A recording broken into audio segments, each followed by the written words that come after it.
Assalamualaikum warahmatullahi wabarakatuh. Halo teman-teman, di sini kami dari kelompok 3 ingin menjelaskan materi mengenai People, Place, and Environment.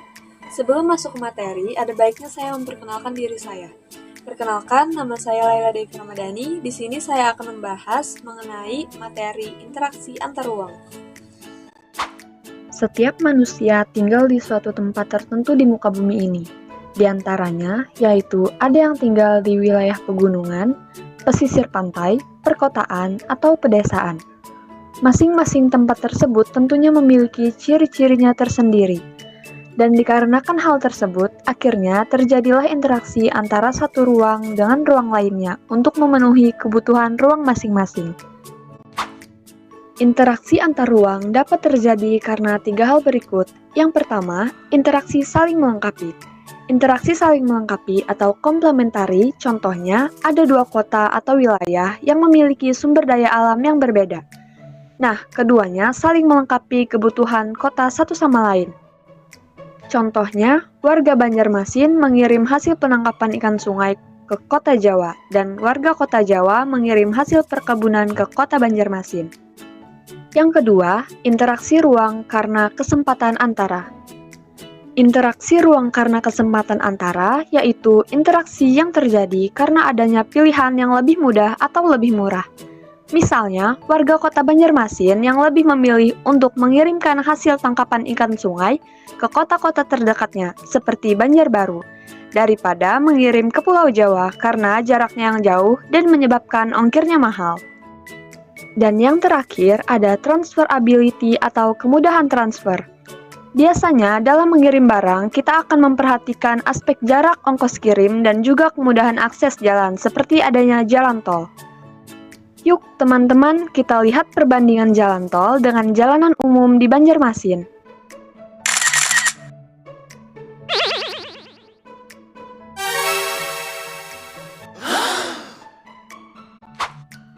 Nah, dari foto-foto tadi bisa kita lihat ya perbedaan jalan tol dengan jalanan umum di kota Banjarmasin sangat jelas. Pada jalanan umum, biasanya kita sering menemukan kendala dalam perjalanan, seperti jalanan rusak atau berlubang, banyak kendaraan yang parkir sembarangan, bahkan material-material pembangunan yang menghalangi pengguna jalan. Berbeda dengan jalan tol memiliki jalur yang lebar dan bebas hambatan sehingga kendaraan dapat melaju lebih cepat, mempermudah interaksi antar ruang.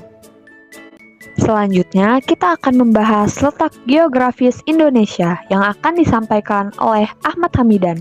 Saya Ahmad Hamidan akan menyampaikan materi mengenai letak dan luas Indonesia. Berikutnya adalah letak geografis Indonesia. Seperti yang kita ketahui, Indonesia adalah negara kepulauan terbesar di dunia yang terletak di antara 2 benua, Asia dan Australia, serta 2 samudera, yaitu Samudra Hindia dan Samudra Pasifik. Secara geografis, Indonesia berada di garis lintang 6 derajat lintang utara sampai 11 derajat lintang selatan, dan garis bujur 95 derajat bujur utara sampai 141 derajat bujur utara. Posisi strategis ini menjadikan Indonesia sebagai jalur lalu lintas perdagangan internasional dan pusat keanekaragaman budaya serta hayati. Luas wilayah Indonesia mencapai sekitar 1,9 juta km persegi dengan sekitar 3,2 juta km persegi wilayah laut, sehingga total wilayahnya darat dan laut mencapai lebih dari 5 juta km persegi. Indonesia terdiri dari lebih dari 17.000 pulau dengan 5 pulau utama yaitu Sumatera, Jawa, Kalimantan, Sulawesi, dan Papua, serta ribuan pulau kecil lainnya. Letak yang strategis ini turut menjadikan Indonesia sebagai negara dengan kekayaan sumber daya alam yang melimpah dan biodiversitas yang tinggi. Wah, menarik sekali ya penjelasan mengenai letak geografis Indonesia. Selanjutnya, setelah tahu letak geografis Indonesia, tentunya kita juga harus bisa membaca peta agar kita bisa menentukan letak suatu wilayah. Yuk, kita simak sama-sama penjelasan dari Feby. Saya Ajeng Hastina Febriani akan menyampaikan materi mengenai komponen-komponen yang terdapat pada peta. Berikut komponen-komponen yang terdapat pada peta. 1. Judul peta. Judul peta menunjukkan isi peta. Contohnya, peta penggunaan lahan di Indonesia, berarti peta tersebut berisi tentang sebaran penggunaan lahan yang ada di Indonesia. 2. Skala peta. Skala ini menunjukkan perbandingan antara jarak di peta dengan jarak yang sesungguhnya. Contohnya, 1:1 juta berarti objek yang berjarak 1 cm memiliki jarak 1 juta cm atau 1 km pada objek sesungguhnya. 3. Arah mata angin atau disebut orientasi. Fungsinya adalah untuk membantu kita memahami arah pada peta. 4. Simbol peta, yang mana bisa menunjukkan ibu kota, bandara, pelabuhan, gunung, sungai, dan lain-lain. Simbol ini akan membantu kita untuk memahami isi peta. 5. Garis koordinat, yaitu garis hayal pada peta yang berupa koordinat dalam bentuk garis lintang dan garis bujur. Garis ini untuk menunjukkan lokasi koordinat di muka bumi.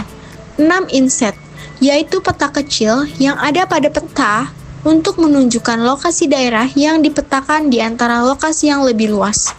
7. Legenda. Legenda menunjukkan keterangan semua objek yang muncul pada muka peta, misalnya jalan tol, rel kereta, batas provinsi, dan lain-lain. Legenda ini berisi simbol-simbol peta dan keterangannya, seperti garis merah tebal itu menunjukkan jalan utama, terus ada kotak hijau menunjukkan kantor wali kota, dan lain-lain.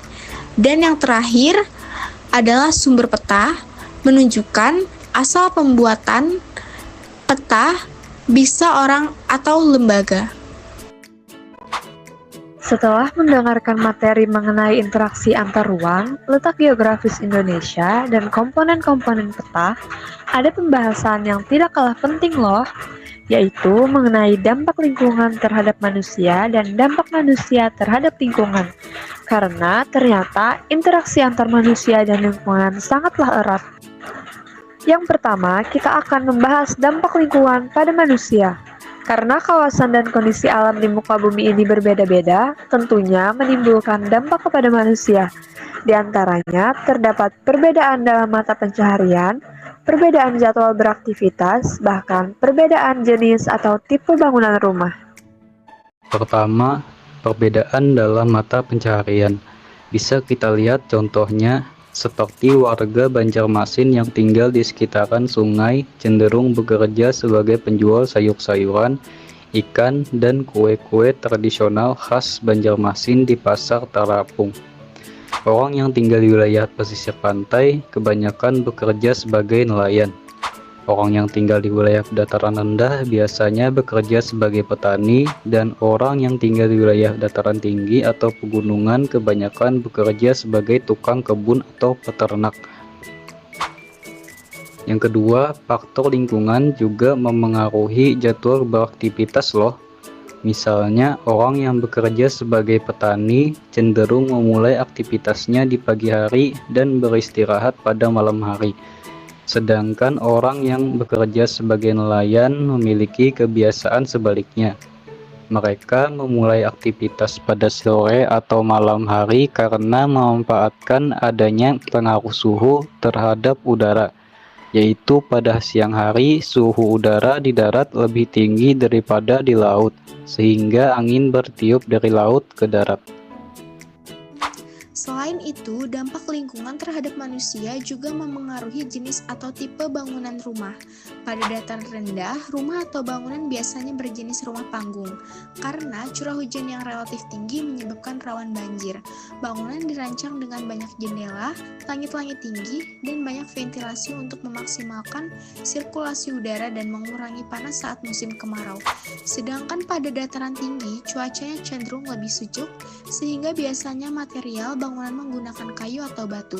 Bangunan di dataran tinggi juga didesain menjadi bangunan tahan gempa agar tahan terhadap getaran, terutama di wilayah yang rawan terjadi gempa bumi, wilayah pesisir rentan terhadap angin kencang, kelembapan tinggi, dan resiko bencana seperti gelombang pasang atau tsunami. Karenanya bangunan dirancang menjadi rumah panggung yang berfondasi tinggi untuk mengantisipasi banjir atau gelombang pasang. Selanjutnya, kita akan membahas dampak manusia terhadap lingkungan. Dampak manusia terhadap lingkungan sangat beragam. Ada yang positif dan tidak luput juga dari dampak negatif. Yang pertama, kita akan membahas dampak positif manusia kepada lingkungan. Banyak yang bisa kita lakukan untuk menjaga lingkungan sekitar, di antaranya kegiatan penghijauan, reboisasi atau penanaman kembali hutan yang gundul, pelestarian satwa langka dan dilindungi, pengelolaan sampah dan daur ulang, pengurangan emisi dan pencemaran, serta pendidikan dan kesadaran lingkungan. Sangat banyak kegiatan positif manusia untuk melestarikan lingkungan sekitar. Namun, kerusakan yang diakibatkan manusia yang berdampak pada lingkungan juga tidak kalah banyak. Di antaranya, pemanasan global, pencemaran udara karena asap rokok, kendaraan bermotor, asap pabrik, dan lain-lain. Pencemaran air yang berasal dari limbah industri, pertanian, bahkan rumah tangga. Kepunahan spesies karena pemburuan liar, penipisan sumber daya alam karena eksfoliasi yang berlebihan, seperti minyak bumi, batu bara, mineral, dan lain-lain. Wah, banyak sekali ya ternyata dampak negatif akibat perbuatan manusia ke lingkungan sekitar. Oleh karena itu, marilah kita mulai peduli dan menjaga lingkungan sekitar.